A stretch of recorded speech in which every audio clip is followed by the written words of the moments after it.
very many candidates. We had 5 candidates for 3 seats, and of those 5 candidates, I think 4 were serious candidates. Mhm. And the 3 incumbents held on. All right, so how many new counselors do you have this session? 3 new Three counselors. new Yeah. For Lowell, I would say that's a high turnover. It's a pretty high turnover. That normally doesn't happen, right? Yeah, that's what he was saying. Yeah. It's kind of interesting. Now, since there are those new individuals, the ones that got reelected, do they help you? No. So there's no mentoring. No, some of the ones who got some of that came out too fast. Beautiful. I like this guy already. Some of the counselors who got reelected are helpful. Yes, some. Well, I didn't mean all of them. Some are hateful. And some are very unhappy. Yeah, some are very unhappy. I'm sure, because That was their friend, right? yep, that's their friend, and you're a disruptor, okay? And people don't like. No, it's about the manager doesn't have the free ride he used to. He used to be 7. Well, that's true. That's what, we're not going to win all the time. Well, I can tell you stories about that, but you already know the answer, so I won't. But I always ask the question: a person gets elected for the first time, new experience. So you've been in there, 3 months now, or almost 2 months? 2 months. 2 months. Okay. So far, has this met your expectations, or are you surprised at anything? Just give us a general feeling about whether this was what you expected or what you didn't expect, and so forth. It's a weird answer. I'm going to say it met my expectation. Mm-hmm. It is everything I expected it to be, but I also thought I was going to be wrong. Thought you were going to be. I thought there was a piece of me that said there is no way it is actually exactly what I think it is. Oh, okay. But it is. All right. It is But exactly what I think it is. It is. So you had scoped it out pretty well before your. You knew what reality was, but you were hoping it wasn't. It's that thing where you say, it certainly looks like that, right? It certainly smells like that, but surely there's something going on once you're actually in the chair and you're in the room and you're behind.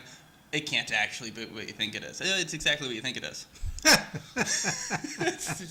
There's no illusions. It's just what it is.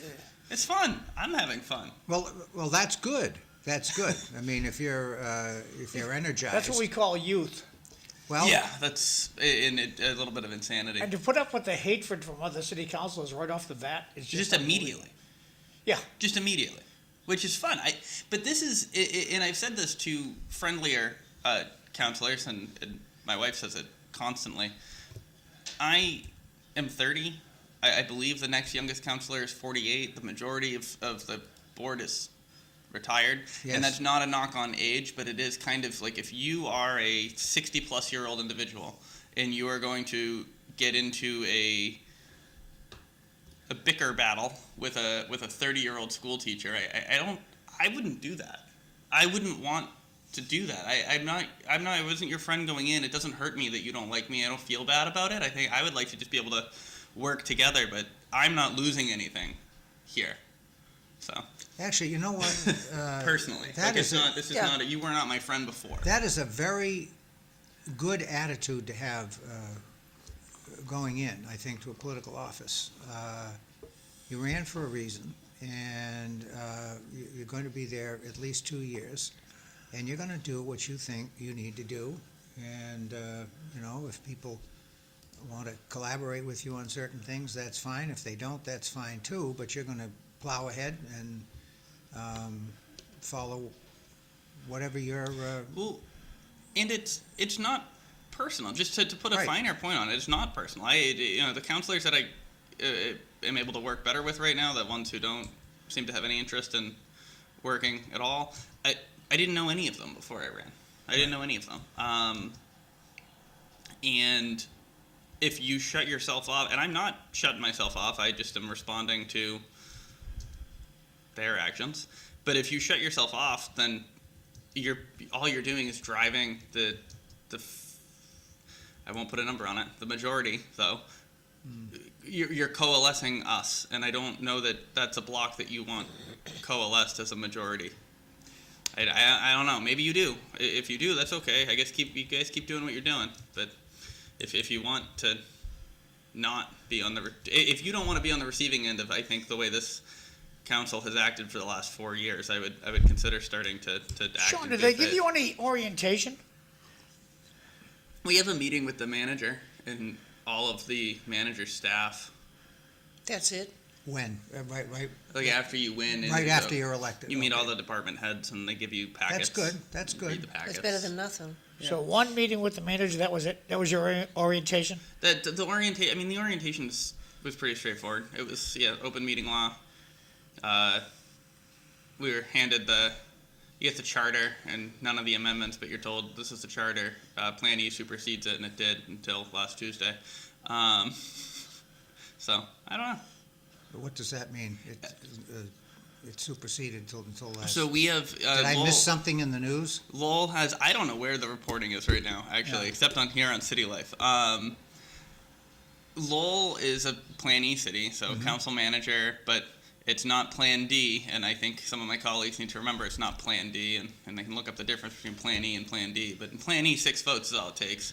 And also in Plan E, there's a council, there's a manager. The council hires the manager, a whole bunch of rules. Right. Lowell has a charter from 1921. They haven't changed it? No. No updates? Now, in 1921, I didn't Lowell mean was, to interrupt you. No, It was just- it's silly. in 1921, was Lowell a Plan E city? No. So, All right. So what? that's an issue. Go ahead. Into the update, so I guess I should say the update now at the beginning of the charter just says in 1944, Lowell adopted the Plan E okay. form of government in all sections that are contradicted by Plan E. Plan E supersedes the charter. That is correct.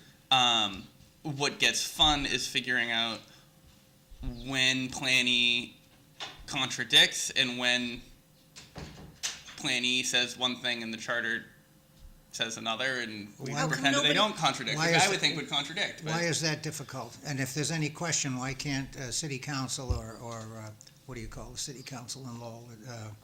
a solicitor? Solicitor, right. Why can't the solicitor give you a ruling, and should give you a ruling if there's conflict in the language? So what has happened is last Tuesday, Councillor Mercier and Councillor Robinson put in a motion to request the administration provide the council with a path to secure independent legal counsel, because there's some misgivings with the solicitor. And another councillor. Now, the solicitor in Lowell reports directly to the manager, is that correct? Correct. It's the manager All right. solicitor. So that's That- why they want that's a independence. bad- They that's want, they want somebody that's gonna represent them. Correct. My opinion, that's a bad situation. The solicitor and the auditor or the city accountant should report to the council, So, not the manager. in the Just my charter- opinion. I agree with you. Just my It opinion. might be interesting to read this. In the charter, does it say that the city lawyer is hired by the manager? In the charter, and this is why it's getting fun. In the charter, it says that the city solicitor is appointed by the mayor, but when we adopted Plan E, the manager assumed Correct. almost all of the executive those responsibilities. of the Correct. mayor. Right. Correct. But you could have, in the charter, you could have any number of exemptions, because that's what it's all about, is how Correct. everything runs. But if it has not been revised and only has added, you could say amendments to it, but it hasn't been brought up to date, then would you propose having a charter review committee I would. to do that? Yes. Because they did that several times, because Sam was on the charter review committee, so was my husband. I was the chairman, And you did it twice. So we developed a charter. and I'm not gonna do it a third time. We did it for 1989, when we had a town meeting, a representative town meeting. Open town meeting. We had open prior to that, Right. and then now we have representative, which is not what you have. And so we have a Worst strong. form of government you can have, in my opinion. We have a strong town manager, And then you've got the select board, now you have the town meeting reps, and it's the town meeting reps that approve the budget anyway. We don't need to go through what Chelmsford has, but you have a lot of because it's different. But if you have a charter that has not been reviewed and revised since 1921, I think something needs to happen. I think that there's a certain amount of lax on the part of city councilors that it's never been proposed to I have it don't know if it reviewed. applies to the city or not. I have to look up the statute, but I can tell you, in the case of a town organization, state law requires that you review it every 10 years. It's a requirement. Maybe that's something to look So into in that your might be minutes. that might be something that I don't know if that applies to city I know. structure or not, but that is something you might want to look at. I know that a few years ago, Cambridge, and I had talked about this during my campaign. Cambridge, which is one of the other two Plan E cities, they through ordinance established a every 10-year charter review. All right, so they've elected to follow the format that the towns use. And I think that's a very good idea. Yeah, I think so Lowell should do that. that's good. And well, I mean, you have entrenched politicians, they don't want anything to change. So that's but I will tell you, you may already know this. Several years ago, and I was astounded when this happened. I remember talking to Rita Mercier about it. She was not happy. The city accountant, or you call him the auditor, right? Did report directly to the council, and they gave that up. They changed it to make a report to the manager. That was, I don't know, maybe 15 years ago they did that. And I thought to myself, why are they doing that? I mean, why would they do that? But they did it, so probably they're looking at that now and saying, why did we do that? But I don't know. I mean, I just thought that was probably a mistake. I mean, I understand that from a daily operational standpoint, the manager, and the same thing is true in Chelmsford, where in our structure, the town accountant and the town attorney, town council, report directly to the select board. They do not report to the manager, but as a matter of daily operational practice, the manager has more interaction with them because they're trying to manage the town, and that's fine. But the authority and the reporting relationship is directly to the board. And so when the Lowell City Council gave that up, and I scratched my head. I couldn't believe they did it, but they did it, so. The auditors is still hired by the council and is still one of our 3 employees. Okay. I know that there was an issue a few years ago, I believe it was in the last council, where the council wanted to let the manager negotiate the contract for the auditor. The thing you're talking about, there was a change 15 years ago, ish. I'm forgetting what the exact details of that change were, but Yeah, I know the most recent issue was that the council delegated the authority to negotiate a contract with our auditor That's to the okay. manager. Well, but Yeah. it meant that the manager said we have a subcommittee that could do that. Right, I mean, but the bottom line is, that would not bother me so much as long as the council retained the final authority over the contract agreement. Right. That's fine, as a practical matter. I mean, I would feel comfortable, if I were on the Chelmsford Select Board right now, I would feel comfortable with our town manager negotiating the deal. He doesn't do it, and the Select Board has never relinquished that authority. I remember I was on the Select Board, and I was the year I was chairman, I did the review and I did the contract thing, and that's fine. But I think a lot depends on who your manager is, whether the board or the council has confidence in the manager. And quite frankly, if they don't have confidence in the manager to do something like that, then maybe they should look for another manager, right? I don't know. I don't know. I mean, if you don't feel comfortable delegating things to your employee, I don't care who your employee is or what the situation is. If you don't feel comfortable giving things to your employee, maybe it's time to look for another employee. I think that we're lucky that my not uncle isn't sitting at the computer right now. But There you go. I think that we're at an interesting time, and I think that for the last 4 years, the council in Lowell has been filled with people who voted 97 to 99% of the time. It was a 7 or 8 or With 9 the to 2 with the administration. administration. 7, 8, 9 vote prevailing, and 7 was low. 8 or 9 votes prevailing, and I think 3 seats flipped. It's going to be interesting. And I think that puts us closer to what we saw when we elected the mayor, which was a 6-5 split. And I think that 6th vote, potentially 7th vote, can move, and it could be any one of us. I don't really think that there's a strong block. I think there's a push right now to try and pretend that there's some vendetta being had over on the side that I happen to be sitting with right now. But I think a lot of that is rooted in the fact that we're not really being listened to at all by some of the opposition, or some of the opposition, some of the councilors who love to say things and thank everyone who speaks, like, except for a new member. If a new member speaks, we don't thank them. We can't do that. And you make sure you go around and you point it. And Are we in the 6th grade? that's what it feels like at times. Yeah. It is what it feels like at times. Okay. And I don't care. I just bring it up because, Hey, what the why heck? not? You see the same thing at the national level, so why should we And be you- surprised if we because- see it at the other levels? Because of your background in education, Mm-hmm. you have the psychology that you'll see the same behaviors in the adults that you see in the children. Sometimes worse. What do you teach, Sean? So I actually am currently taking just a little break. I'll be back at it next school year. I was a substantially separate special education teacher at Okay. Lowell High School.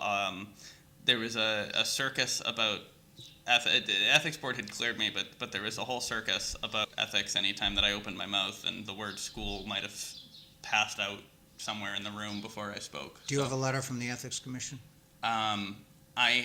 They actually gave me a previously written advisory that laid out the exact situation that I good. was in. Yeah. Good. From them, not from From your them, company. correct. Right. And so what you should have done is handed that out to every member of the council and basically made the point. This is from the ethics board. This is the limitations that I have. No more, no less. Right. Well, the issue is that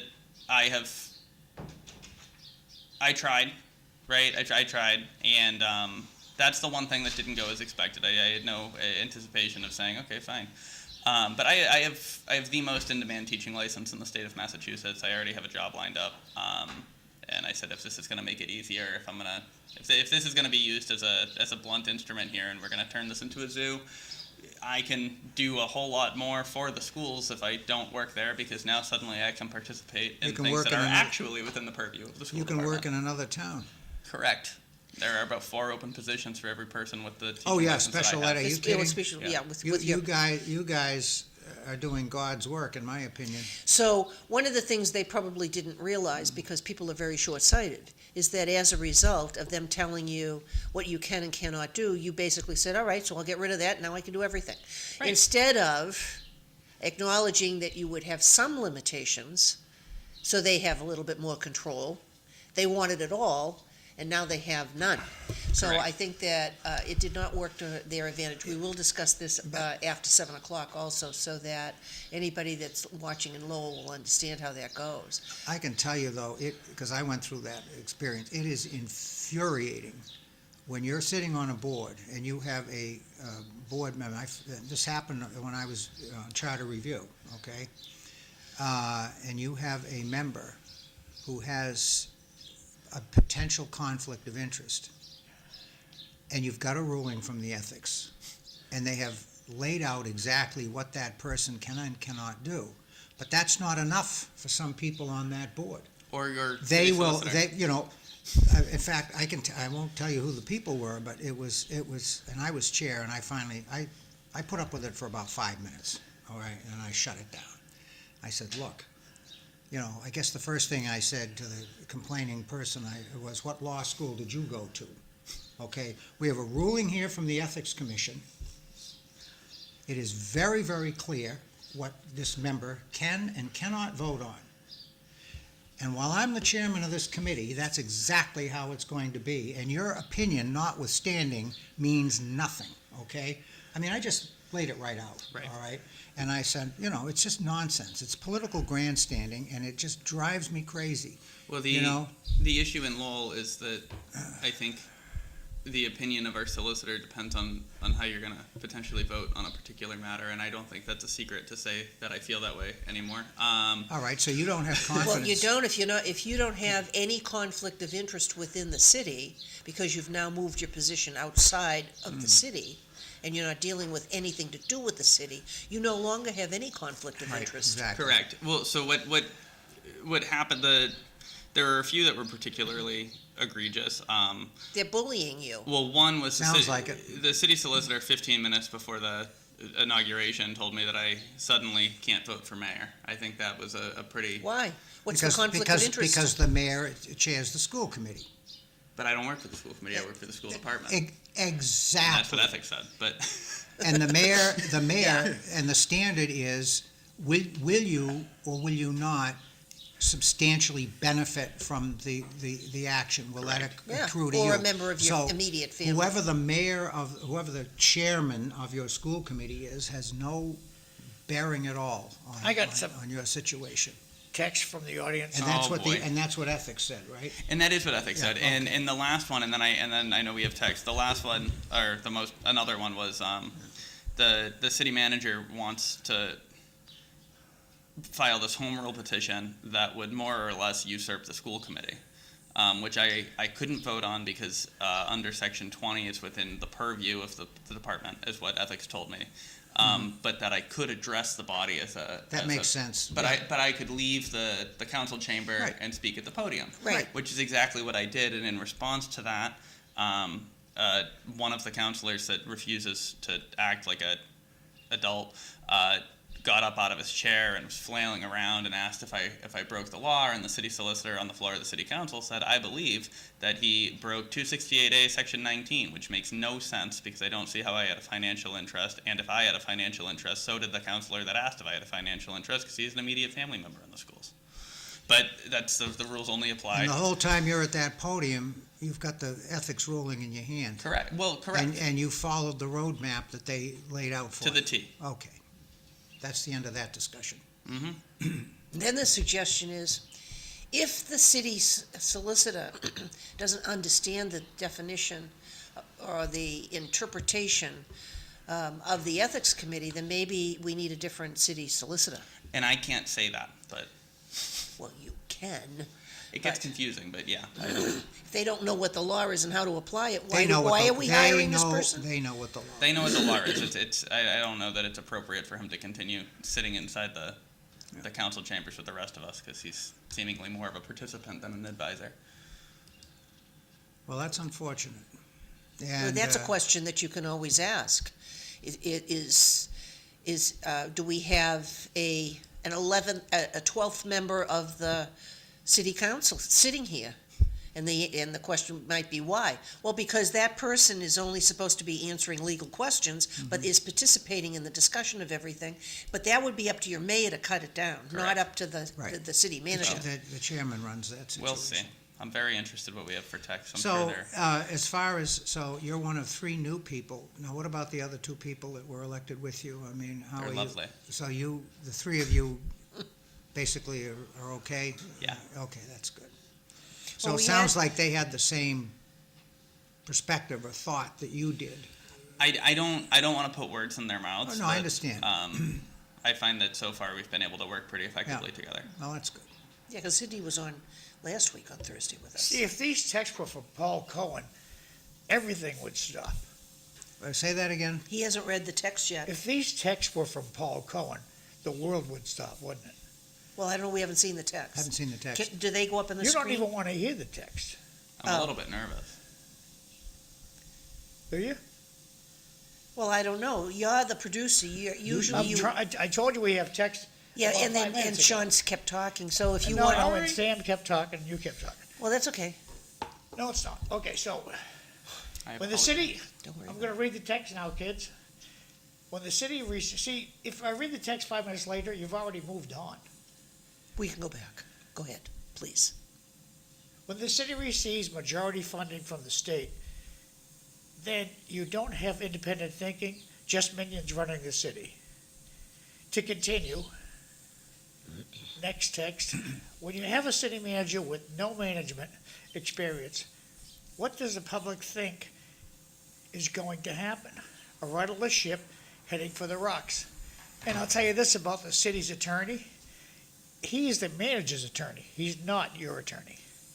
Back over to you guys. Thank you for your patience. Go back to the first text and read that again, John. The first one.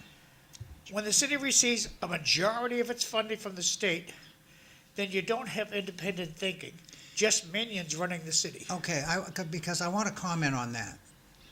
That is, to me, my opinion, that is not 100% true, but there is some truth to that. Okay, and one of the things, and I'm sure you're finding this out, Sean, is when you get on the council, or you get on a select board, or you get on a finance committee if you're in a town, you quickly learn that the town is not autonomous, to the texter's point, in what they can and can't do in terms of the decisions they make to run the town. An awful lot of actions that the town takes must be approved by the state or must follow the state guidelines. So there is truth in that text. I would not say it's 100% true, okay, because the cities and towns do have some autonomous ability.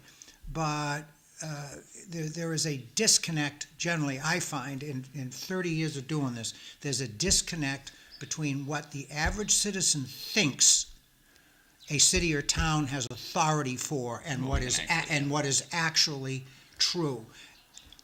The problem is further exacerbated, in my experience, by those select people or city councilors who like to play the big shot.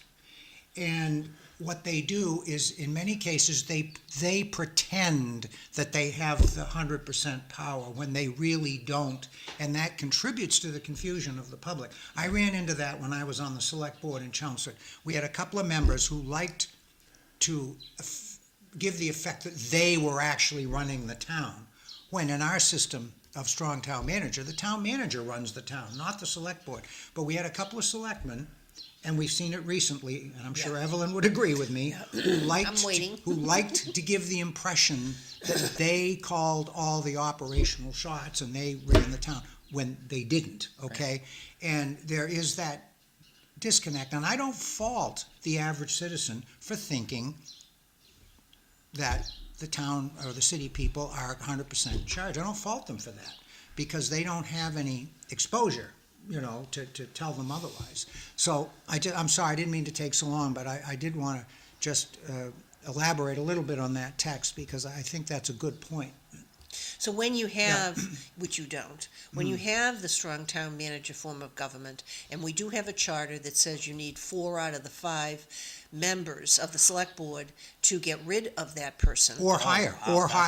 Or more, yeah. But Or it's higher. not a majority. Yeah. So you just don't have 3, you have to have 4. Then if you have some that don't particularly like the town manager because the members of the committee cannot hire and fire employees, they can't get their buddies in there, they can't do favors for people. They may not like some of the other actions he has because in their minds it should go a different way. And we just went through that, didn't we? Yes, well, I was leading up to that, in the fact that you have an evaluation that is more mediocre of the town manager to try to get rid of them, or there's something else that happens and they're looking. They're looking really hard to try to find something so that they can get rid of them and put somebody in there that might be their own puppet. And so we've seen that locally. Recently. very recently. And when you have people that are objective or are supportive of the individual that represents the town manager position, then you have a very different viewpoint, change of plans, change of direction. And you just move forward in a very positive way. But a lot of people are very narrow-minded with where they are, and it sounds to me like you have at least one bully on that committee, which is unfortunate because what it does is it also gives, as you're in education, it gives a very bad example of how adults are responding to things as role models for the next generations coming up. Well, I also, one, on the behavior side, and then right back to the manager and weird forms of town government in Massachusetts, which is just probably one of the most interesting topics that nobody wants to talk about. There's 5 different forms. But Plan then they A get their, through E. But then they get their interesting local flavor through amendments and home rule petitions to change a couple of things. Correct. But on the dynamics of the board, I think it is interesting. So, special education teacher, you behavioral management. I think I've joked with a couple former cops that it's similar. It's just that they can escalate a lot further and a lot faster than teachers. But you learn how to manage behavior with an escalation ladder, right? Like if you want to be here, I'm going to come here. Okay, now we're going to go up again. Yeah, there are steps, right. And I think over the last 2 months, I've just been on a pretty consistent every week. Okay, I guess we're still doing this. I'm going to take it up a step. Okay, surely we're going to stop this ridiculous behavior now. Okay, we didn't. We'll take it up a step. And I don't know. I don't know at what point you say, oh, this kid doesn't actually know any of us and he's not our friends and he just wants to be able to do the job of being a city councilor. And I think he's just going to keep on stepping up. I wouldn't keep rolling the dice. I don't know. Well, maybe they're not smart enough to realize Well, that. at least it sounds like... They've been at the same level the whole time. But it sounds like at least you have 2 people that, the 2 other newly elected folks who sounds like they might be in your corner. I So, actually think the majority of the council's in my corner, and I think that's the scary part. My observation would be for there you you go. to be cautious, not cautious in terms of what you say or do, but cautious in your observations, because once you get rid of one thing that they will bully you with, they'll find another. Oh, absolutely. So if Good you're advice. no longer working in Lowell as an employee, regardless of where you are, They'll find something. there's no ethics ruling anymore. And so we'll see what they come up with next. Let's see where it goes from there. And it might be interesting to see that. So What for his wife's job? Yeah, but I know everybody else's jobs. But let's see. They're going to try and do it. I know. I know. And you're going to call him out? so your wife is a teacher in the system? Point of personal privilege. Which one of my 10 colleagues is trying to get my wife fired? Let's go around the room and I ask think- each city council. I gotta be honest though. My wife is she's a professional teacher status, and I don't know of a more militant teachers union. And if anyone is gonna call it, I think Mike Earl is the staff rep for the UTL. Who is going to stay on even after Paul Georges retires. But between Mike Earl and Paul Georges, I don't see those games getting I agree with you. I mean, those are two guys who don't they don't mess around. You got a They don't mess strong around. union, and We have a strong union. she'll be protected. What does she teach? She's a biology Oh, wow. environmental science teacher, Good for her. and Sean, it should not be this hard. You're brand spanking new. You don't know all the rules, and they're coming at you with sledgehammers and axes. right. Shouldn't be that way. It shouldn't be that way. I should Can't put it right. They're bullying you. you. I'm fine. So I should correct my statement. There would be an ethics ruling on the basis of your wife. Yes. But that doesn't mean that whoever is the mayor, you can't vote on that. Correct. Now, we had a member of the school committee whose wife worked in the school system. So whenever there was a vote on the money, or we were negotiating or a vote on the contract that she was in, the union part that she was in, then he recused himself. He left the room. And that's the point. The bargaining unit that they were a part of, because that person could have voted on the overall school budget. Right. That's the ruling of ethics. But if it's more specific, you drill down to the specific. So you should be able to. Yes, vote and so on that.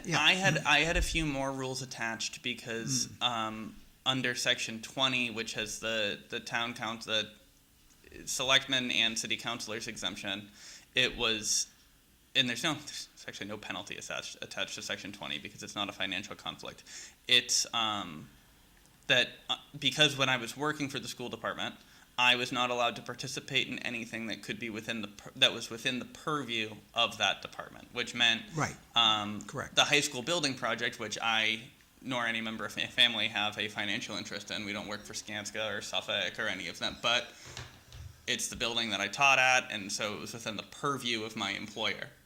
Where other counselors who only had family members who work at the high school were fine because there was no financial interest. That was the added restriction that I got. It But can get now now I don't have that. Yeah, it can get tricky with ethics because a lot of the rulings are based on the appearance of a conflict. Right. And this is something that's always bothered me because that whole concept of appearance of conflict means that you are presumed guilty until you prove yourself innocent. I also think that the You know? ethics rules were seemingly they were largely written, and this is speculation, but it's the way they read, for people working in the private sector or for attorneys who might be representing a whole array of clients that might appear before a board that they wind up on. But if you're a public employee in the city, and that's when correct. you run for office, and everybody knows, right? And this is the part where I think ethics is a little odd. And I understand it. It's the rules are the rules, and you follow the rules. But if you're a public employee in a city or a town, you run for office in that city or the town. During the campaign, everybody knows you're a school teacher, you do whatever the job it is, and they still elect you. I think they know that you're a school teacher. I think they know, right? I don't know. You can't vote for your money. No, but I'm with you. I'm with you 100% on that, People and that's voted there's nothing. There's Yeah. no surprise. that's correct, and that is almost a self-declaration, okay? And it's probably in your campaign literature that It you is. work for the school. Well, you were Yeah. very open about who you were, Right. where you worked, and whatever it was you had. Correct. The people that voted for you knew that. It wasn't as if you were trying to hide anything. Right. Comment from the audience, how many newcomers did Chelmsford receive compared to the city of Lowell? Oh, that's a good The question. manager will do whatever the governor says. Back Well, over to you guys. in this particular cycle, we have an election coming up. I assume the texter is referring to the select board in Chelmsford. Is that right? This coming cycle, we've got a person running unopposed, so he will be elected. You got Okay. people quitting, don't you? And, yeah, we have. But we've got somebody running for a full 3-year term who has never held any office or served on any board or committee, even an ad hoc committee in the town. Person's lived in town for many, many years, and I'm not saying this to disparage the person. This is just a fact, okay? He's never, ever participated at any kind of a government level. It'll be interesting to So see how this that's about as new as you can get, somebody with absolutely no experience at all. And he will serve because he's running unopposed. And then we have the replacement Yeah. for a year of another person that has resigned. Yeah, personal but the reasons, person who's will replace him is John Kurland, who sat on the board. who spent 5 years on the finance committee, 3 years on the select board, and 13 years as town moderator, so he's got all kinds of experience. This text is a little old. Sherry O'Connor Barboza, she ran for office at Lowell. And the Good. city solicitor voted in an open hearing to knock her off the ballot, which is not legal. But is the city solicitor not a voting member of the election commission? Don't know. The city solicitor? Yeah, on the election commission. I thought he was. I don't know. I don't want to speak out of turn and be wrong. This is why I'm going to But preface you see, with 3 he's- I thinks. He's working for the manager. He doesn't work for the city. Who can fire him? But the election the whole election commission works for every board in the city except the school committee and the city council works for the city. Oh, manager. yeah, at the behest of the manager. Right. He can pull your seat anytime he wants. Correct. If you're on any Right. board except the school committee or the city council. And, Yeah. and the manager will say, no, I can't.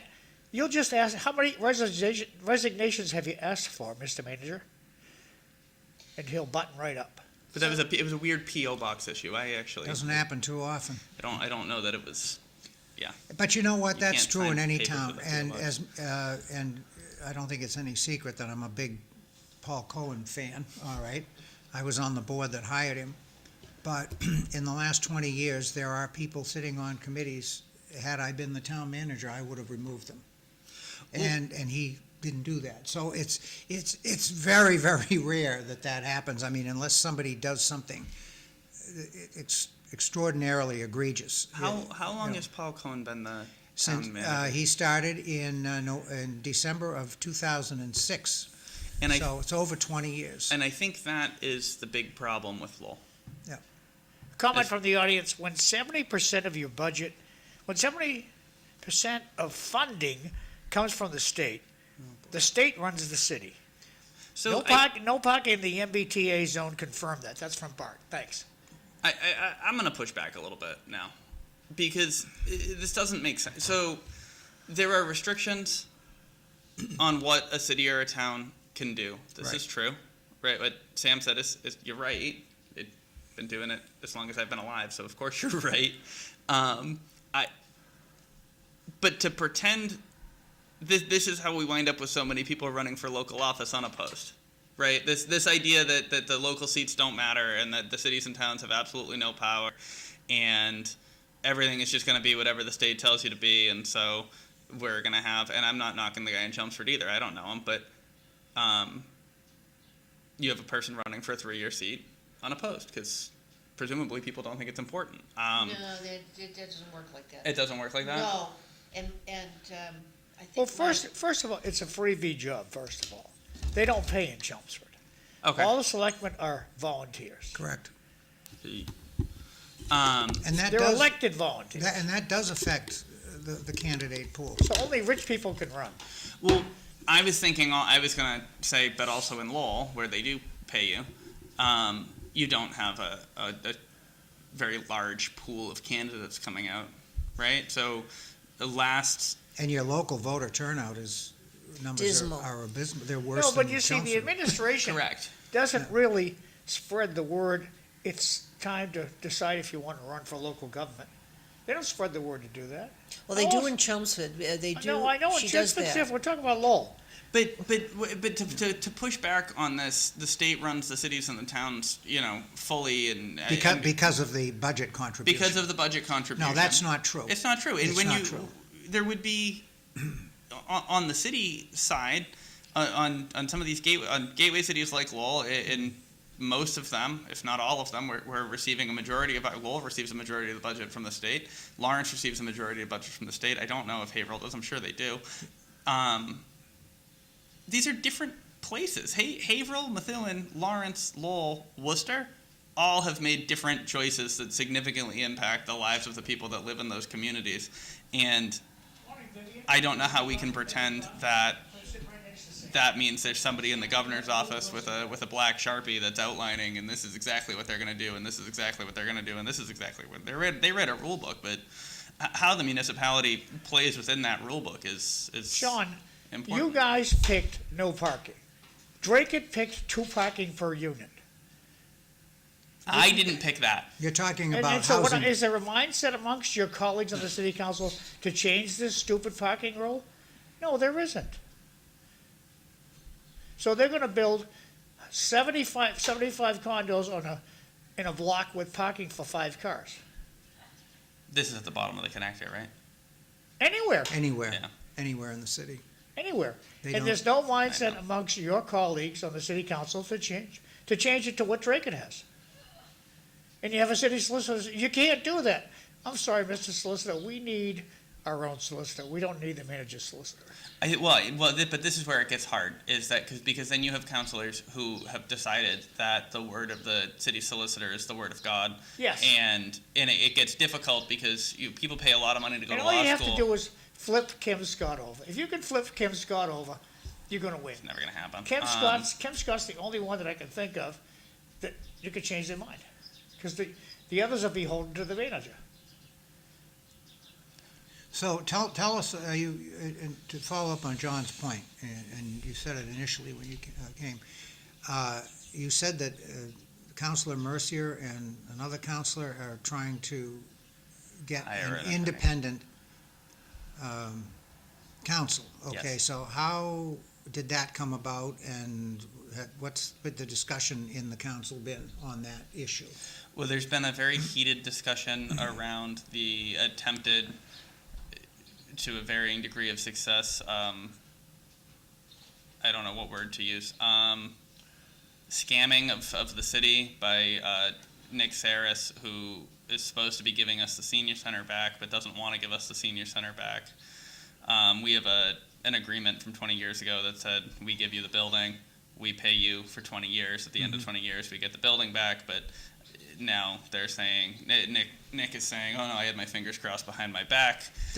And the city solicitor is saying, well, yeah, he did. So in other words, the opinion of the solicitor in this particular case is that the agreement is defective in some way.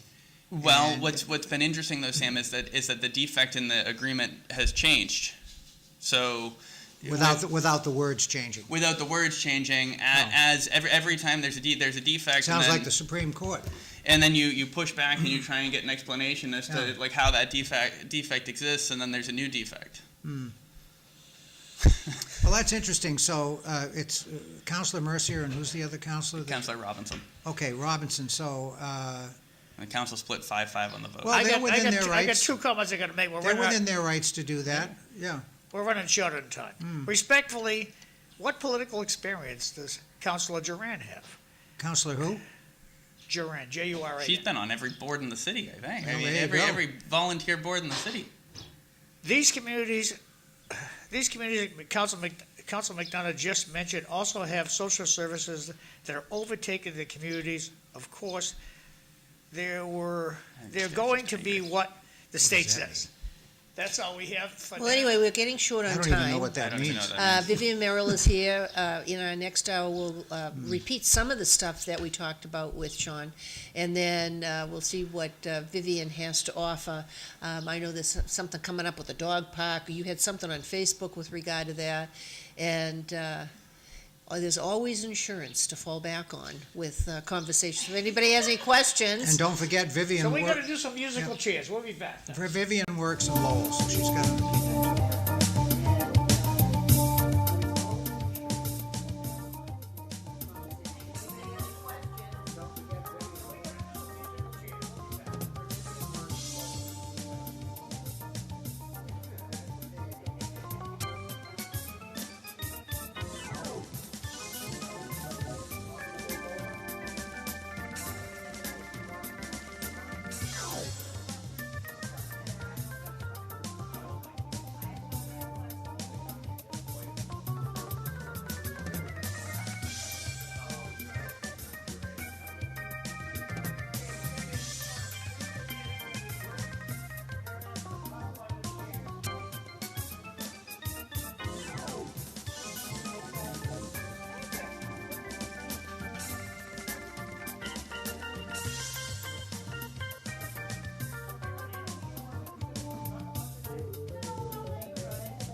She is still.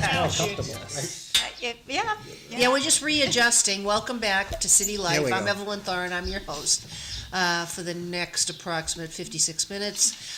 Sam Chase is my co-host this morning. Got John McDonough that's behind the camera. He'll give his 2 cents or inflation. Let's see, what would inflation make it? 8? We can figure that out later. Vivian Merrill has joined us. Welcome, Vivian. And Sean McDonough is here. He's on the Lowell City Council. We've been talking to him for an hour. We are going to kind of repeat some of the things with Sean because we are now, as far as I know, live in Lowell. They only give us an hour, but we have all those other communities to give us 2, which is kind of nice to be able to get information out there. So, Vivian, you wear an awful lot of hats. Some of them you've given up, but I don't know that you've given up that many. So there's things in Chelmsford, you sit on different committees, so maybe you can tell us a little bit about some of the things going on. I know Permanent Building Committee hasn't met for a while. No, supposedly they're meeting in a couple of weeks. Supposedly they're meeting in a couple of weeks. Sounds like the fire station project is moving along. Yes, And it they want is. to knock them buildings down by the end of March. They're still trying to get quotes, stuff like that. Yep. So that's going to be a fast-moving thing, because, wow. Yeah, we had a report at last week's FinCom. That is the schedule. They are moving that quickly. Yeah. So, Parker Sean, we're School. building 2 new fire stations, just in case you Yeah, want why to know. build one when you can build 2, right? Are they gonna be as ugly as the new one you have? Well, Are they gonna be ugly like the one you built? Cause take a ride out to Tewksbury. we don't have that kind of money. Yes, you do. And we also don't have that footprint to be able to put something that large. Don't put something ugly up. Make it pretty. I thought it looked okay. I thought the 2 of them looked okay. Architecturally, they're trying to save money. Yes. Right. And they only can build boxes because Right. there's not a whole lot of land. I'm sorry to interrupt you, Vivian. That's all right. I'm no gonna big build deal. an ugly. Look at that ugly building.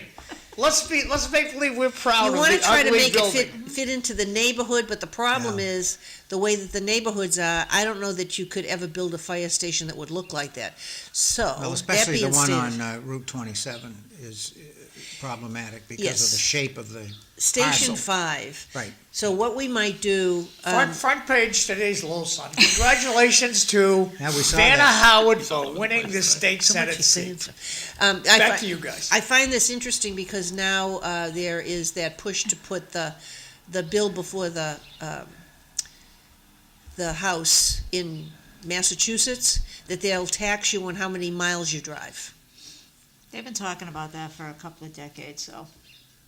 Well, we'll do see. like At to least trot in that the out every now and insurance, then, yeah. yeah. But- The insurance industry, they've been talking about it for a I've while. actually read the proposed legislation, so I know what it says. What's Okay. it say? Okay, it does not say this is what we're going to do. It establishes targets and guidelines.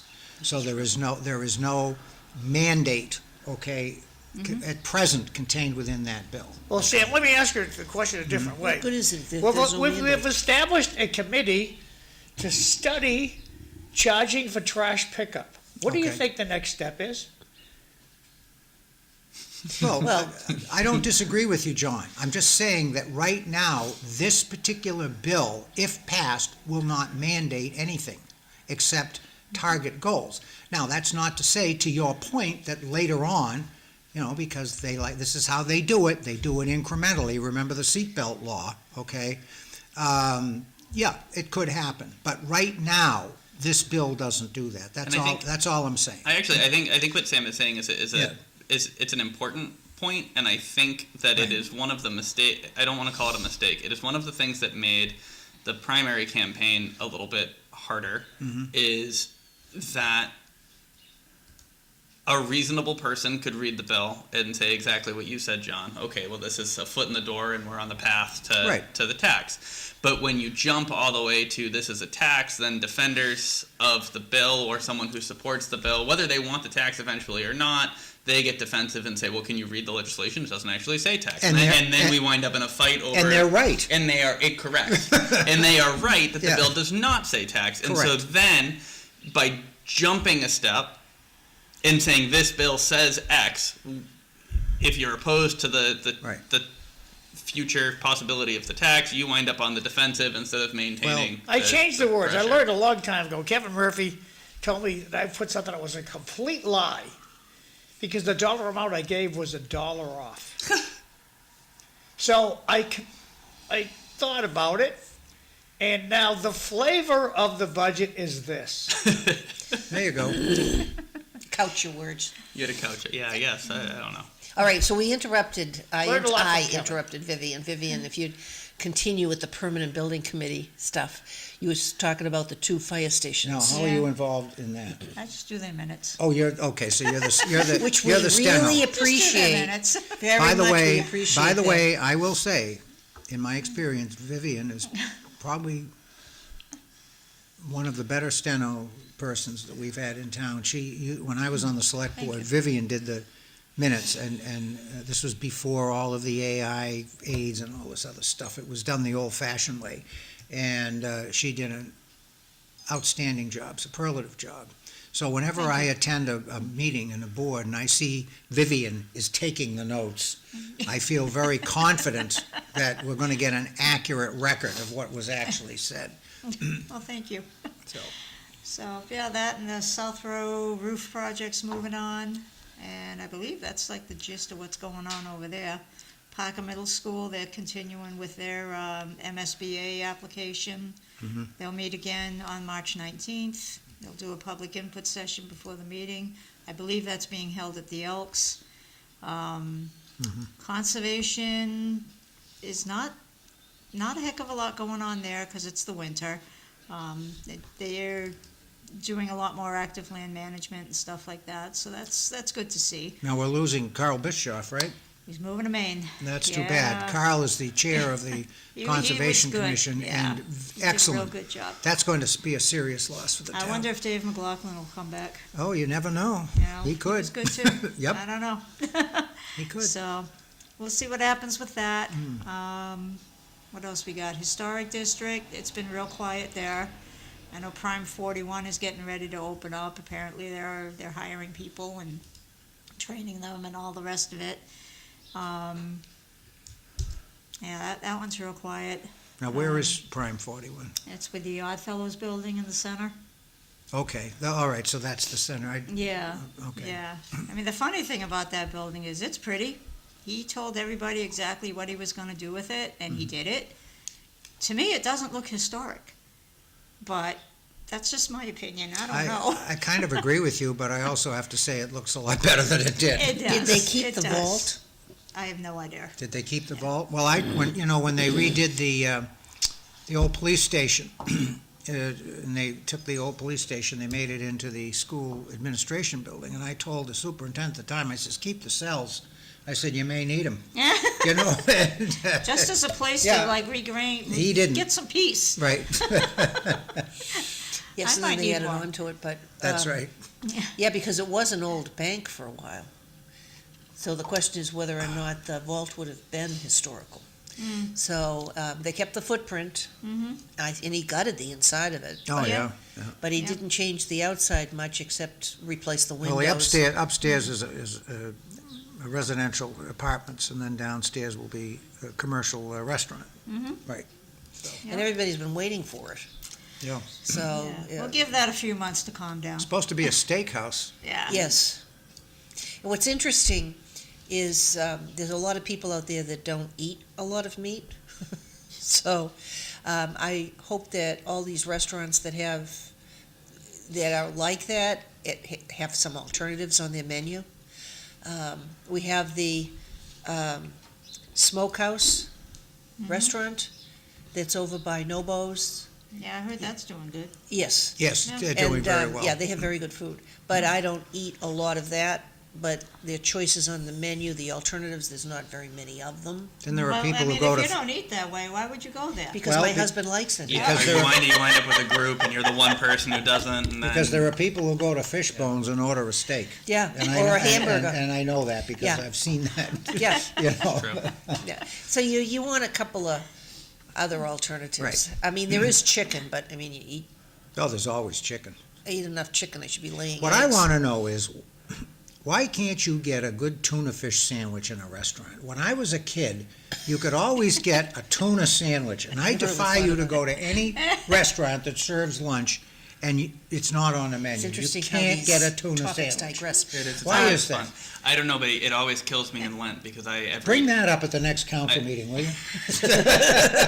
motion to direct the city manager require a tuna sandwich. There you go. I love it. On menus, yeah. That'll fly. Yeah. But it's funny you should mention that because I like tuna subs. Oh, love it. And so, Well, where do you get your favorite tuna sub? Subway makes a good tuna sub. yeah, but I don't go there. We went to the place, it's Jimmy's Pizza that it's turned over. The last time we had one there, it was really good. What year was that? What year was that? Evelyn's mighty, she makes stuff at home. Oh, yeah. Well, that was probably last month, I think we. Oh, last Like month? once a month I ask for a tuna sub. Sean, where do you get your favorite tuna sub? You don't eat tuna subs? If I mean, I would, but I don't know the last time that I ordered one somewhere. So you hate tuna? All right, we'll write that down. Yeah, well, good thing I'm not running in Gloucester. so- That's almost un-American, isn't it? I don't know. I like tuna. Yeah. Tuna's good. I would suggest you try George's Delicatessen. Yeah, Oh, yeah. you know what? That actually might be the last time I had one. I briefly taught I agree with kindergarten that. at the Shaughnessy. Yeah. George is So good. I got three texts. Why did Moonstones close? I don't know. Two antennas got married on a rooftop. The vows were just okay, but the reception was great. I don't know what that has to do with our talk today, but it is okay. what it I'm is. happy for them. Yeah. Well, you And ask people. the to bill pick. is another example of why majority of citizens will flee this crooked state. Yeah, I agree there. Keep it up, ma'am, Governor.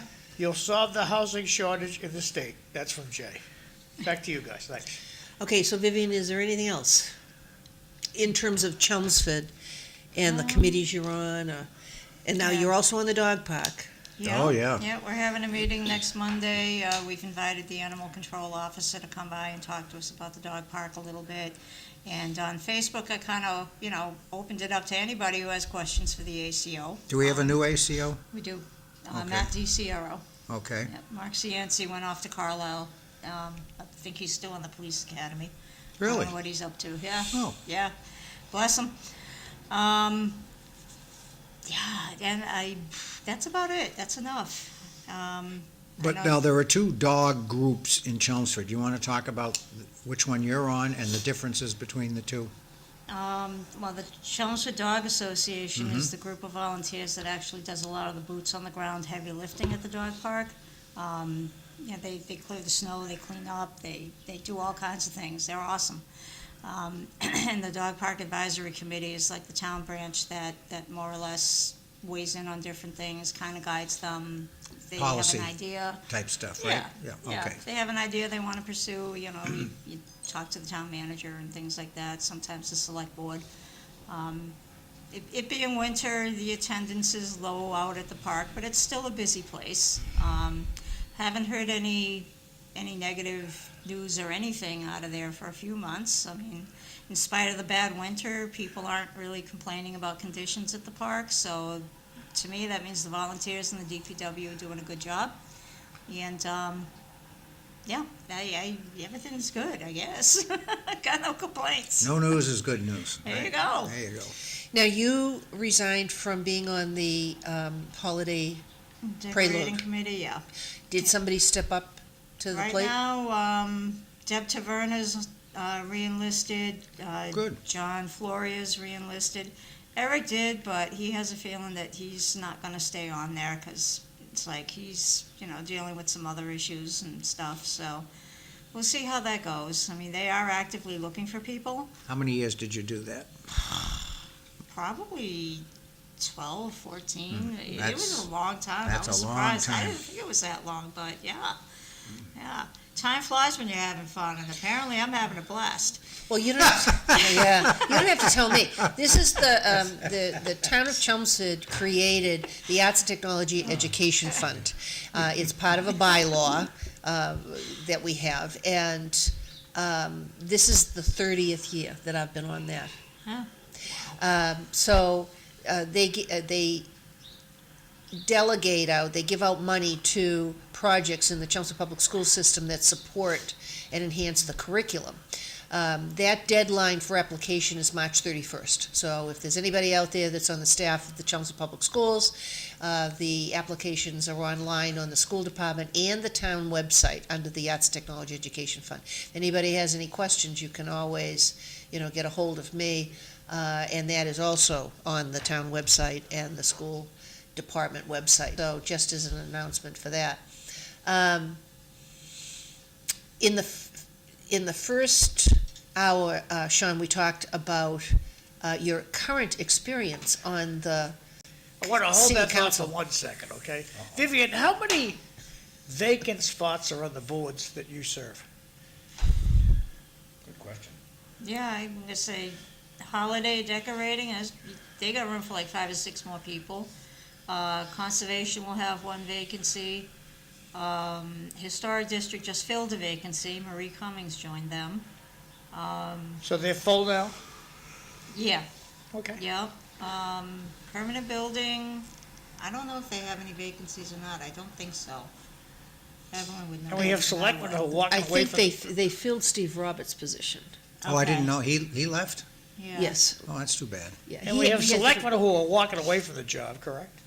Yeah, but we have 2 people that are gonna fill those positions, and when you were asking about percentages, okay, we have 5 people, you'll have 2 people that haven't sat on that board So for a before we while. go back to Sean, so we're not at a point yet where we want to pay anybody for their services? You still want everybody to work That's up for to free? town meeting, somebody's gotta put a home rule, not a home rule petition, they gotta put in a citizen's petition, a No, warrant article, it'll and never- that's not gonna work. It'll never happen. No, because if you get paid, then you get health insurance, and that goes on more of the budget. So that's not gonna happen. I don't That's why we were understand taken that. off. I don't understand that, and that this is not a Chelmsford specific thing. This applies to anyone who gives their part-time elected officials health insurance. Why do we have to give them health insurance? Like I didn't You don't. take. You don't have to give them health, it's an the- option. It is an option. In the towns, the selectmen make the decision, and that is because I was opposed to removing the stipends, just so that you know that, John. I am not. I'm tickled pink, Sam. Okay. They were only $15, but that's a. Well, no, when I was on the select board, You got a stipend. I got $1,500 a year, and the chair got $2,000. Okay. Okay, so that, and I was also in favor of giving the school committee stipends. I thought they should get that. And when I got on the Board of Assessors, we got a stipend as well. But anyway, what really bothered me about that argument, a number of things did. But like everything else, and you were alluding to this earlier, Sean, people play with the language to give false impressions to people, okay? And that's what happened in that argument. So the deal was that the opponents or the proponents for eliminating the stipends in town were telling people that if you don't do that, then automatically all of the people who serve on the boards are eligible to buy into the town insurance. That's what they were telling you, and that's not true, because in the town situation, the select board makes that decision. And I was on the select board at the time, and I said publicly, look, I think this is bad, we should keep the stipends, but as a select board member, I would vote against giving the volunteers the town insurance. That's how you solve that problem. You don't take the stipend away. You say, no town insurance for these people. Well, I think. And that's what, to me, that's what should have happened. But again, They do a lot, they spend for- a lot for of some- time. well, in as those a selectman, and I'll pick the year I was chair, where I got the maximum stipend, $2,000. That year, even in consideration of that stipend, it cost me about $2,500 out of pocket to be a selectman. Right. Okay, even getting that's net, okay, even getting the 2,000. So that's the problem. And I used the stipend to help offset some of the expenses that I had as a select board member, and I would assume that's what most people would do, all right? It was mean-spirited by the town meeting to take that away from us. And it was directed at a specific select board member. whose name will not be mentioned. Okay. Another example of the administration going after the elected body. Okay, so one of the things that Yes, did and happen. that's exactly what hold that happened. thought. One of the things that did happen at that town meeting was the question was asked, how many people currently have town insurance that are not elected? And it was very small. And it wasn't even 5 people. Yeah, it And was so ridiculous. what it did was even if you got insurance, people weren't taking it. They weren't using it. Exactly. You had a member of the board, the select board, you had the town moderator, and I think there was somebody else that was in the Well, audience. Evelyn, you can talk about yesteryear all you want. Right now, every elected person in the town of Chester gets a zippity-doo-dah. Right. They have kids who have cell phones, laptops, internet service. They have expenses that we never had. And the town just says, hey, we only do volunteers here. So the argument that was given on town meeting floor was, What year? when they voted on this, 2007. when they Okay, voted sure. against it, the 20 years ago. Yes. The argument was, it comes up on occasion, the argument was that if you have an expense that's related to your office, to submit a Reimbursement. reimbursement form. But that So the doesn't, school that committee- doesn't cover all your expenses, though. But- No, I understand that, but the school committee, we have the annual conference down the Cape. So you would submit your expenses for the room, because you have the school committee that would be paying I for understand. everything else. And then because I was on the board of directors of MASC, they paid for my travel. But you could also come against that. I Well, did it one year. It was a lot of Evelyn, work. I want to turn the page on this. The whole issue with this is, it's administration's way of seeing to it, newcomers don't come into the picture. Nobody's going to work for free. That's my point. Back over to you guys. I was just going to say, I don't live in Chelmsford or any other community, especially a community with a town manager or a city manager format of government where the town is run by an unelected person, right? It's not like there's electoral oversight of a mayor or whatever. It's indirect through the council It's indirect, or the board. Correct. It's indirect through the council or the board, which means to the town or the city, I would say you're going to get exactly the kind of oversight that you paid for. Exactly. And so if you want an elected body that is giving the time needed to do the insane amount of homework, frankly, that comes with That you are supposed to do, but not everyone does. Correct. Let's make that clear. I do more reading. I think I do more reading at this point than Yep. I did even in college. And When I was on the select board, never went to bed before 2 in the morning. Never. Ever. And if, but I think that's what you should want as someone Yep. who lives in a community with Exactly. an unelected administrative officer. You need oversight of that administration because you, as a person who lives in the town, your only oversight is through your elected board. Correct. And I think that I agree with John and Sam, and I think Evelyn. I think I agree with all of you. Maybe. We'd make a good council, wouldn't we? that you're never gonna get new people. So if you live in a community and you're looking around and you're saying, how come it's always the same people? How come it's this, old network or that? And maybe Chelmsford has one, maybe Chelmsford don't. I know Lowell does. All towns do. All towns do. I All know when towns growing up in Methuen did. Oh, big time. Take a last name and you could put 6 last names on a dice cube where I grew up in Methuen. You roll all those dice, you're gonna wind up with the makeup of the city council. There's not gonna be a new name. It's just what order they're gonna fall in. Providing compensation commensurate with the amount of work that you as a town want for oversight of your community is how you get it. And if you're happy with how things are going, then I guess you're getting exactly what you want. If you think you want things to be better and you're saying how come nobody new ever runs, so you got to pay people. That's why we get an ugly firehouse. Could not agree more. You have to pay. It's too much work. My wife. When I ran, I fully intended until the circus act, I wasn't going to get paid. I know. Our mayor doesn't get paid. I now get paid. What is the compensation now of a councilor? Lowell City Councilors are paid $25,000, which is not bad. That's okay. Yeah. That's okay. Yeah. It's enough to compensate you for the aggravation and the work that you do, but it's not enough. Well, you can't live on it. No, you can't. Do you get free But parking? it's not enough so that people are looking at that as a way to enrich themselves, okay? Right. So I think that's a good compromise, yeah, that sounds. Yeah. Now, is that a percentage of the city managers? Some cities do that, so let's say you have 10 councilors and your city manager makes $200,000 a year. That's not enough for our guy. This is just an example to illustrate the Oh, point. no, I Tom, got what you. Easy Okay. numbers. Easy All numbers. right, What yeah, do we easy need numbers, so numbers that for? would mean that your counselor would make 20, okay? Right. Some cities do it that way, and I like that. That's a good idea. I like that because I just like that way of doing it. So, but we don't do that in Lowell. So how does the compensation get determined in Lowell? It's, When the body has the balls to do it. well, yeah, and then 18 months later it kicks in. All right, so somebody has to make a motion and it's Right. voted, okay, I get it, all right. So So that's you vote for your own raise. self-generated from the council, Yeah. right? Okay. That's kind of interesting.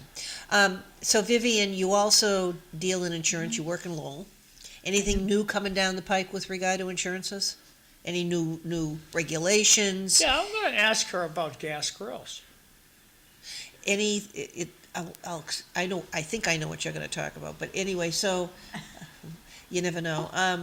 If So you, there's I'd rather nothing you really know what the new. lottery number No, is. the prices are through the roof, everyone's unglued, the industry's lost its mind, it's all the same. It's all good. Well, it's good to know that nothing has changed, right? I'm trying to get my continuing ed credits done, so I'm reading this whole thing about directors and officers' liability policies. I'm glad I don't do that for a living. After that house blew up last week, wherever it was, that blew the mother and the kiddo right out of the house.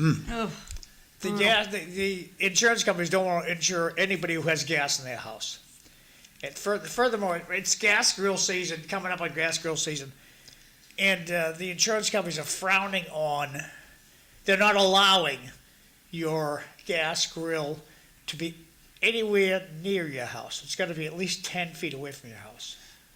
But this is unrelated to the insurance part of the gas grill. I would just say that food tastes better off a charcoal grill. So I agree. Here's your reason to make the switch for better flavor. More work, though. Way more work. Way more work. I think it's worth it. I don't grill that much, so I'm not doing a charcoal grill. It's not good for you. So Well, I'm a I'll little tell more those health folks conscious. that are going grill shopping, So, if you're going grill shopping, bring a magnet with you. And what you do with the magnet is, if you see a grill, oh, that's stainless, it'll be great, because stainless won't rust. You can leave it outside for years, it won't rust. Take a magnet and stick it to the thing. If the magnet sticks, it's not stainless steel. Well, so Good point. on Evelyn's point about the charcoal not being good for you, I can't not mention that when I was my wife and I, when we were in the Peace Corps, not only did we have to cook everything on charcoal, the way you light a charcoal stove, a carval, when you live in a country with no lighter fluid to soak your charcoal in, is you take a plastic bag. This is so bad. You take a plastic bag and you light the bottom of the plastic bag on fire, and then you drip the molten plastic onto the charcoal until it catches on fire. There you go. You want to talk about bad for you? Oh I lost years. I lost years of my life cooking you in look Mozambique. fantastic. That's as bad as smoking cigarettes. That's right. no, actually, it's worse, but I It's mean, we're definitely not going to worse. go there. No, it's Uh, definitely worse. Oh, my God. It's interesting, if You insurance do what you companies- have to do, though, right? That's it. And you They have so taught many- you to do it. And They're look at you him take the today. plastic and you light it on fire and you Well, he's drip still it. living, Oh, but my he's still God. young. That's awful. Give him another 20 years.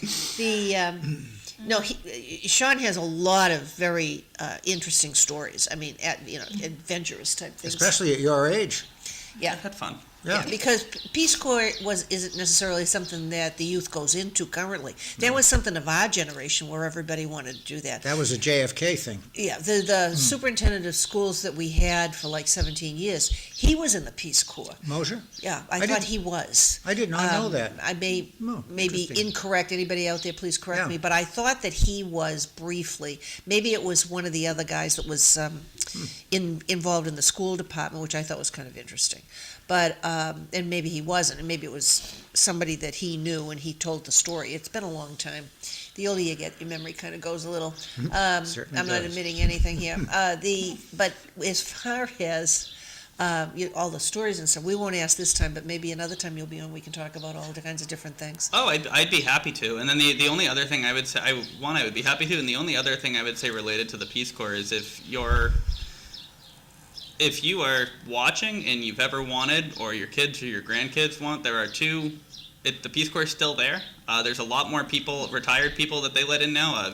Medicine has advanced everywhere. The Peace Corps used to be really firm on their, this is who we let in. We won't let anyone else in because we get all nervous. But most cohorts now are actually fairly split between recent undergraduates and recently retired. So anybody can get in. Comment from the audience, counselors used to get paid $5,000 a year until, was it 2015 or 2016?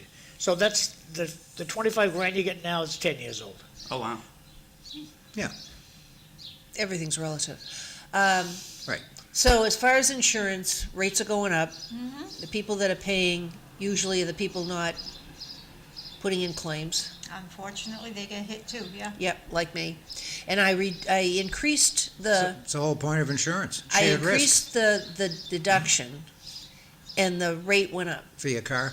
I remember you House. said that House. last month, and I still don't understand I that, don't either. but- I got to call it. And then we it increased the deductible on all the vehicles, and that remained relatively constant. I mean, what shocks me is that you don't get as much of a break for increasing your deductible as you used to. Right.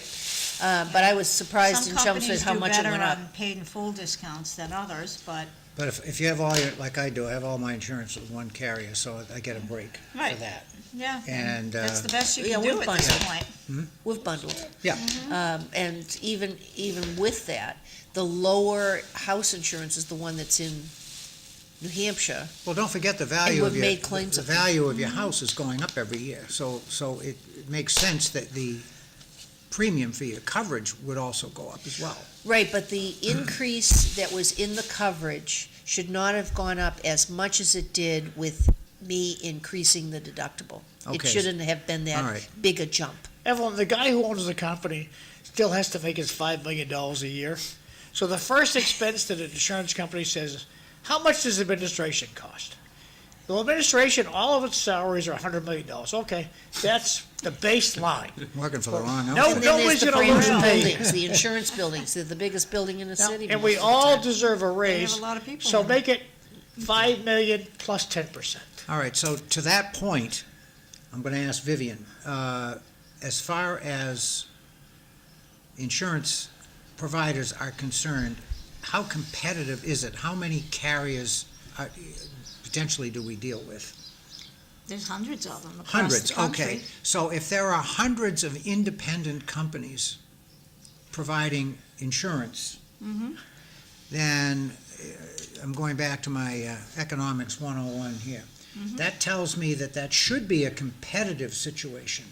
Do you see that we have a competitive situation in the insurance industry? All the presidents of the insurance companies Yeah. drive convertible Bentleys. You can use examples of the goals of different companies. I know Liberty Mutual has been spending a few years just trying to get their reserves in order and things like that. And for a couple of years, they weren't writing in mass at all. But they kept who they had, and now they've kind of said, okay, we're good in the backroom reserves. Now we can start working on growing again. And that's their goal this year. And then you've got like your Progressives, your Geicos, your Allstates that have always pushed very hard to get as many people as they can. And it's good and it's bad. They offer a product, they charge a very competitive rate for it. But when you need to use that coverage, that's when you start seeing how difficult it is to get a claim paid. And it's not just those three companies that you have that issue with, but those are the ones you see it All the right, most. so what you're telling me is the rate doesn't matter if you can't, You still gotta pay your bills. yeah, if You still gotta the rate balance doesn't matter if your the, reserves. yeah, but Your also, reinsurers require it. but Well, from the customer's point of view, the rate doesn't matter if you can't get the service. If you have a legitimate claim, and the position of the insurance carrier initially, at least this is my experience, is, you don't even get the sentence out and they tell you you're not covered, okay? Then you gotta read the policy. And then you have to fight, Well, the other thing and that's then killing maybe you're covered after you Yeah. have the argument, all But- right? Yeah. Go ahead, sorry. Yeah, I'm gonna say the other thing that's weird is you got these companies out there like Lemonade that are advertising, they will have your claim paid in 6.3 seconds. Lemonade is the name of the company? That's the name of the Oh, company. that's good. All right. And it's all AI driven. There's not even any people Oh. working behind the Right. scenes. That's- I don't understand that at all. That's the problem my daughter has down in DC. Why did the Yeah. state license them? Their model works across the country. They're in Yeah. a lot of states across But- the country. That's the problem I don't know enough about it to really Now say about it. now I don't know if I want to take a shot at AI or a Go shot ahead. at the other thing. Go ahead. Before the shot at AI, I don't know. I don't work in insurance, but how many reinsurers are there? Because I get the sense Good that question. that's where the problem Yeah, good is. question. They're Right. pulling the strings because they're exactly. insuring the insurers. Right. Right. And I mean, as far as how many companies there are, I really don't know. I would assume there's hundreds of them too, because most of them are situated outside of this country. That's where I would be curious, because I could see you 2,500 plus like home insurance companies. That's fine, but how many companies have the capital on hand to function as a So reinsurer? there's where the That's a supply fair and question. demand Right. comes in. Okay, Yeah, I so don't if we can have Gotta a look. million carriers initially, but if you only have a few in the reinsurance business, there is your combination and restraint of trade, okay? So you're not gonna get the benefit of true competition when you have that situation. That's my point. So we would all understand if we only had two insurance carriers, we'd all understand why the rates are high. I mean, There's look no at- competition. Right. But, if you have true competition in the industry, and it's a healthy competition, over time, the law of supply and demand tells us that the rates should come down or at least be static, but that's not the case. So to Sean's point, something else is going on there. Right. Okay. It feels like we've got 15 grocery stores all selling cookies from the same cookie factory, and we're wondering why they cost the same at all 5 That's 50 right, stores. but if we had 25 cookie factories, Then the price should go. Yeah. absolutely, and it would, because. So, Evelyn, we only have Yeah. 20 minutes left. Would you ask Sean to back the bus up and tell us what's going on with the city council and Oh boy. how he feels about him now that we have the Lowell audience? You just asked that, go ahead. Tell us what you told us at 6 o'clock this morning. Oh boy. What did I tell you at 6 o'clock Okay, this so morning? this is, so you just The got. bullying, I know. the bullying. Yeah, well, yeah. I'm not gonna. Those are your words, not mine. I'm not gonna say that word. I won't say it. I got think. it off of Sam. Thank you. I think that we have a fairly divided council. I think that we have seen it escalate. I think it's going to continue to escalate until the side that started off with the grumps grow up. Right, I think that you have 3 new counselors and a few counselors that have been there that seem to be able to work together.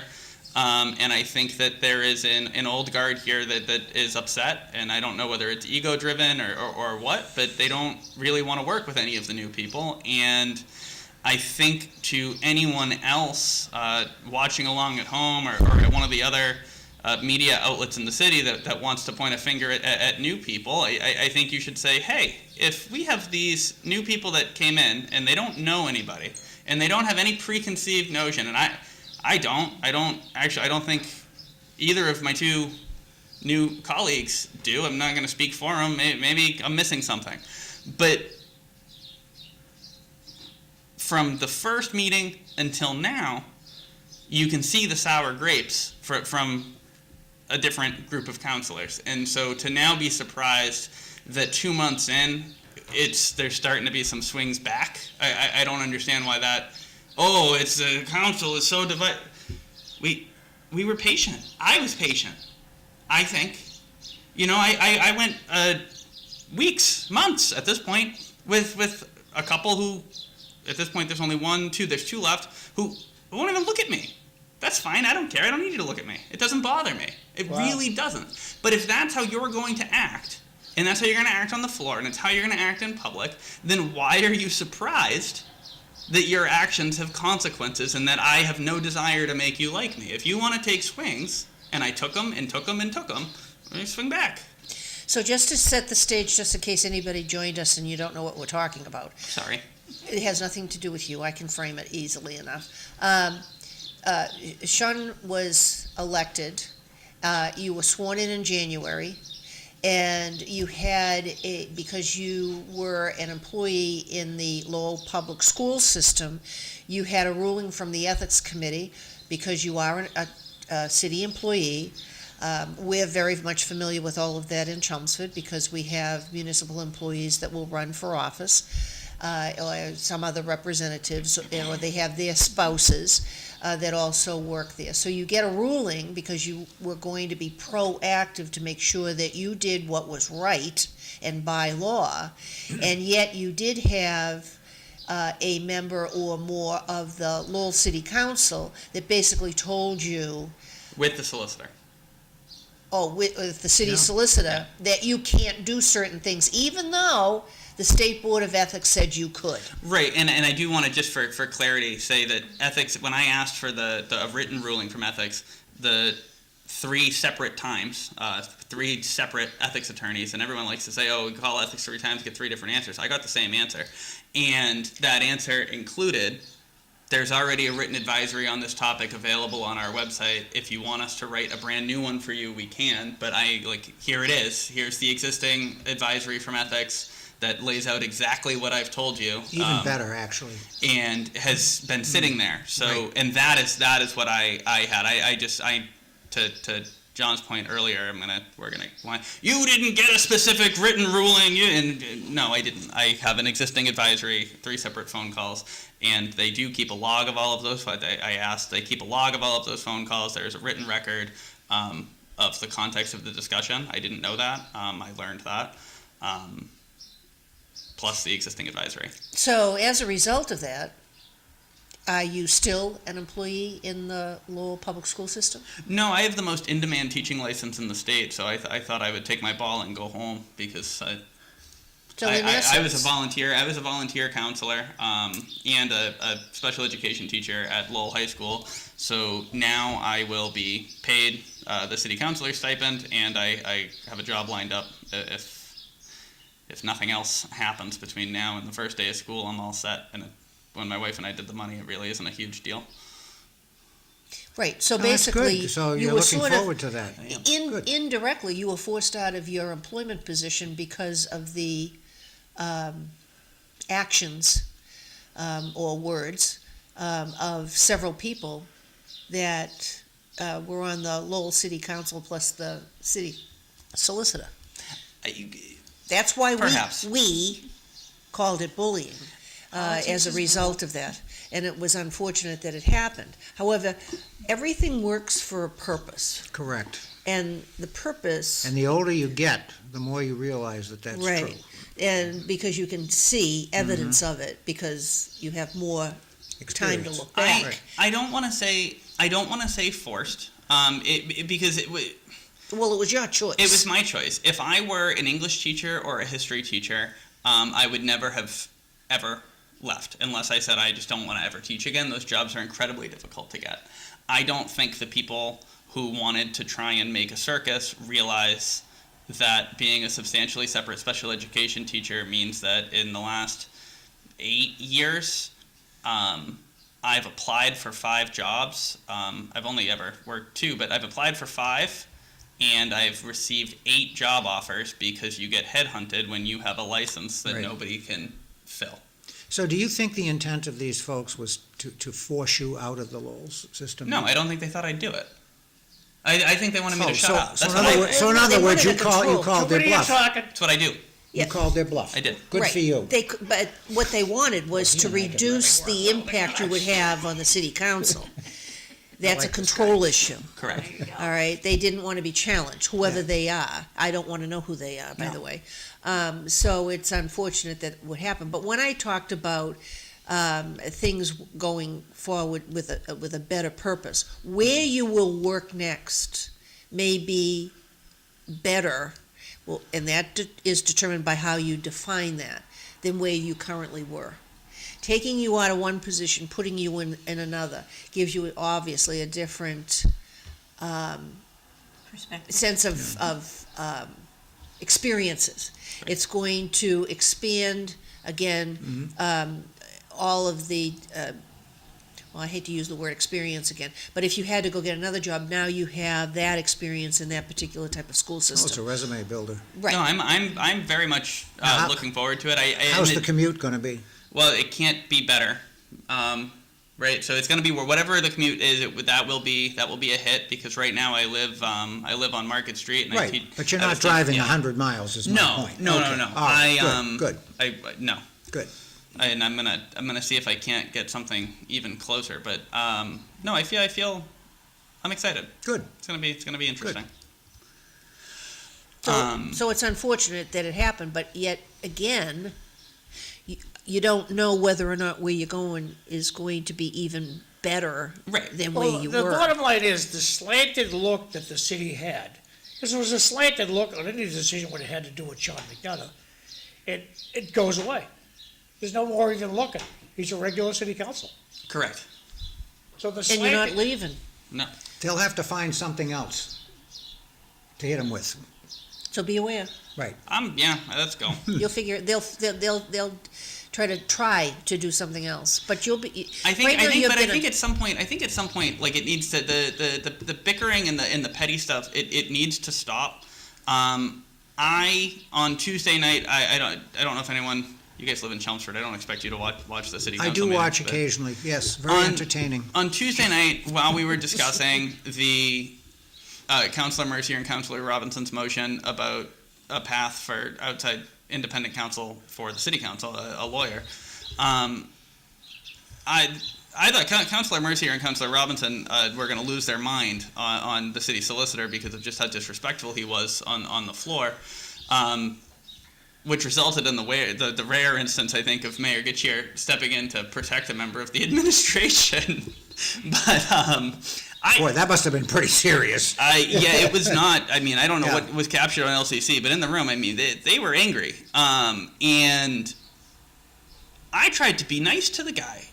For once, I did. I tried to say, look it. You know, he's got a lot on his plate. We get all these petitions. We're a large city. They get 7 people, whatever. We get all these petitions, all these legal claims that they have to work through. And, you know, maybe it's not whether I trust the guy or not. I don't know if I do. I don't think that I do. But besides that, even if you're someone who thinks, oh no, I think the guy, I trust the guy. He's upstanding. Then, okay. But there are times that the council is going to need someone who can give us an opinion that's not influenced by the administration or that has the time to dedicate to one specific question of the council and not balance it amongst 100 other deeds. And then I have a councilor come at me and attack me for even saying that. And it's like, if I can't even try and be nice to the guy without getting attacked, then fine. I'm not gonna try anymore. I'm not gonna try and be nice. Well, if you have a thick skin, that works. And it sounds like that's what you have. Yeah, Plus, thank God, because that's what you need well, yeah, yeah. in those We know. positions. Politics is brutal. You cannot be in an elected position like that without having a thick skin. If you're going to worry about what everybody thinks about you all No. the time, you do not belong in politics. You don't. No. Nope. You don't. Try to be nice to the guy. Yep. I see what happens and I respond, and I thought, let's try and dangle an olive branch here, and I got hit with the olive branch instead. So okay, I'm not going to reach that out so again Sean, anymore. before we run out of time, can you speak about the senior center, or is it all still in secret meetings? No, those minutes are all released, and I said this on the radio yesterday. I don't understand what amounts to the local media scene, the written media scene in Lowell, their inability to read these public minutes. Oh, they don't. Are you kidding? That's work. They're not going to do that. But there's all this speculation. Oh, well, perhaps they talked about A, B, C, D, E, F, G. And no, we didn't. It's in the minutes. You could look and see it in the Look, minutes. let me tell you something. Video. Let me tell you something. I filed a complaint on an, I'm not gonna get into what the thing was, and maybe people watching will remember. just- But I filed a complaint with the Attorney General, and it was all based on what was said in minutes, right? And yet the public discussion was nothing to do with what was said in the minutes. Right. So what that showed me was that everybody had an opinion on what the minutes said, Well- but they hadn't read the minutes. So 2 weeks, Okay? two weeks ago, And this is what Hey, happens. guys, I want to get to a point. That's what When happens. Sean's right? done with his point, I got a question. Yeah, go Okay, ahead. on the senior center, the Yeah. point of me bringing up the executive session minutes, I'm sorry, is that Go. there's a push right now because of the way popular sentiment moved Mm-hmm. once these things were released, that why aren't we trying to fight and own the senior center? I don't understand why we would not. It says we should own it. And I pointed out 2 meetings ago that in the earliest executive session minutes, which are public and released, that this whole idea that we need to re-enter this lease agreement originated with the city administration. And then I was called a liar. Is that what the minutes say? It's what the minutes say. Okay, It's good. October 7th, 2025. I read the first paragraph of the executive session minutes, and I That said, was your first mistake. and I said, what, they were public. I'm being facetious. No, I know, and I said, I'm reading Right. directly from the first executive session. This is what it says. So I don't understand how anyone can think this started somewhere other than with the administration. Because, let me tell you something. The politicians know that 1/10% of the public is ever going Correct. to read. And they play those percentages. And they will sit there and they will completely mischaracterize and actually lie about what the actual facts and the records are, because they know that 1/10% of the population is John's ever gonna lose going to his check question. up on it. Yeah, I agree with And you. that's Right. how it works. And we Sam, can see- before video That's came how it along, works. they would say, I didn't say that. Oh, So Sean, you're right. in your mind, specifically, as a city councilor, are we gonna cave in and let the owner continue to own the city center, or are we gonna fight this? To my mind, as a city councilor, there are 3 options, and they all make somebody uncomfortable. One is that in 2021 we were screwed by John Cox, and so if we're going to advance an argument that says John Cox used to be the city. he was the city manager in right. 2001, and he was, I think, something of a mentor figure to our current manager. But so if we're going to say, no, actually, we don't own the senior center, even though there was a vote that said this is what we're doing, the council authorized the vote with well, we get it back after 20 years, whatever. But somebody, it fell off somewhere, and then we got screwed by John Cox. 2, we're getting screwed today. Or 3, we should own the building. So if Nick Saris is trying to, either way, Nick is trying to screw us. So either we own the place, or we should not be paying him rent anymore. And if we're not going to pay him rent anymore, we owe it to the seniors as well as everybody else in the city to find out how we got screwed. Because So- the council authorized the vote that is recorded it's at the registry of deeds. The vote, the purchase and sale. A city council in 2001 voted 9-0 to authorize the city manager to execute a purchase and sale with a whole slew of Nick Saris entities. And that agreement was that they were going to take the property at 276 and a couple other addresses on Broadway Street. They were going to build a senior center. We were going to lease the senior center for a 20-year term. And at the end of the 20 years, it was going to return to us. That's the way it was rolled up to, That should it was be the rolled up to simple the thing. public. That's what was presented to everybody, and now it's. And then we were told in executive session Is that what the document says? that is. Well, now it starts to depend on which document you look No, at. I don't care. Is that what in your opinion, is that what the document says? In my opinion, we should own the senior center. All right, so now what we're talking about is an interpretation of the documents. Correct. Okay, and so, and this is, this is what lawyers do. It's what they do. And this is where we run into the problem, because repeatedly, both in the minutes and in the 2 meetings that I was in, there were questions asked of, well, have we attempted to take ownership of the building? No. Is this why Walgreens moved out? Well, would we be able? There was a point, and now all of a sudden it's there's a narrative being presented. Oh well, the deed doesn't specifically say, but there's a document that was co-recorded with the deed that does say. So I'd have to look at the documents. the issue is that the city solicitor, we were told in an executive session that he thought we had a 50-50 chance of winning. That's what he said. He had a 50-50 chance we win.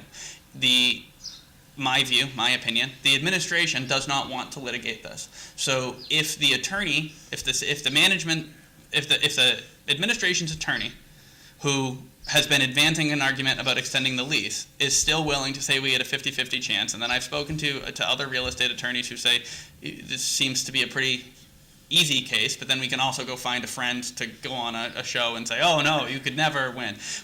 That's what lawyers do. We can do this, Exactly. right? But to me, if the lawyer pushing the lease is saying you still have a 50-50 chance of winning a fight, I think we have to fight.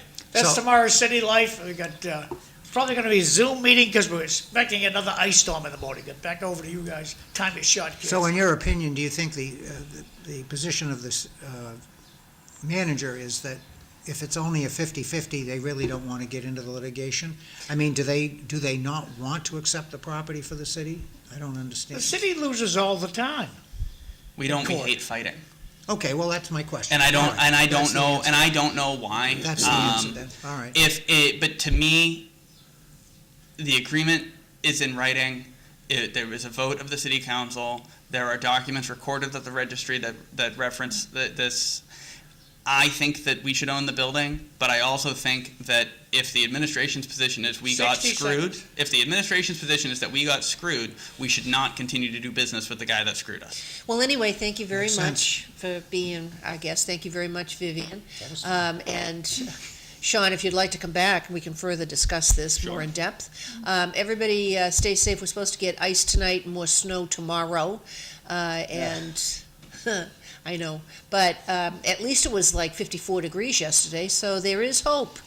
So everybody stay safe, and Sam and I will see you next week. Everybody take care. See you tomorrow.